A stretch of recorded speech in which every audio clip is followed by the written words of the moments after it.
Кандайсыңар? Мен баягы жетим. Экинчи жолу депутат болуп атам, анан экинчи жолу ушундай мени миллионер жетим кыла албай аткан кишилер табылып атат да.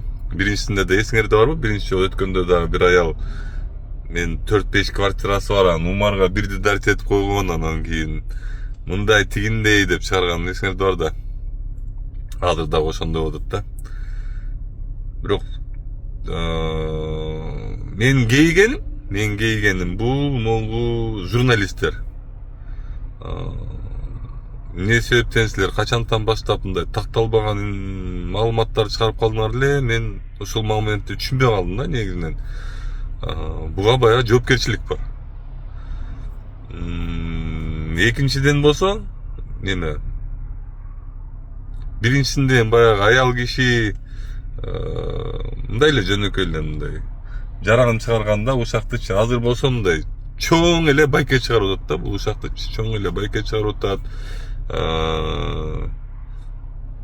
Ал байкенин деле мындай кыларга иши жокпу, мен билбейм, бирок негизинен мындай мамлекетиңизге пайда түшүргөндү издесеңиз болмок ушундан көрөчү. Ар ким жөн эле ушак жазып, баягы сиз аны мындай күлкү катары көрүп атыпсыз. Мен түшүндүм, мен ушакчымын, ушундаймын, андай тигиндеймин депчи. Мен сизге ийгилик каалайм ошол ушактардын үстүндө айтайын дегеним.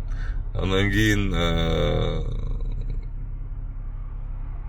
бул информациянын мындай көп ойлойт да, эми жаман жагы деле жок болуш керек, андай мындай депчи. Жок, андай эмес.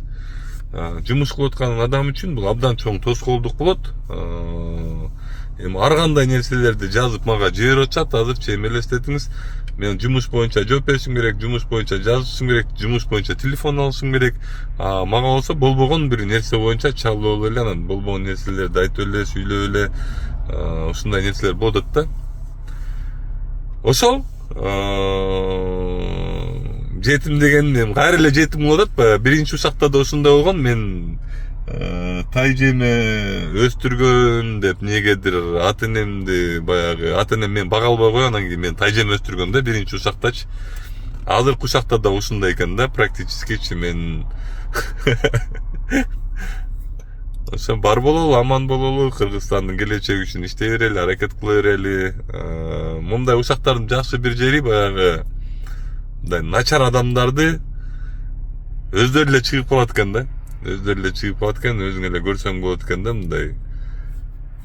Ошондой бир жакшы тарабы бар экен мунун дагычы.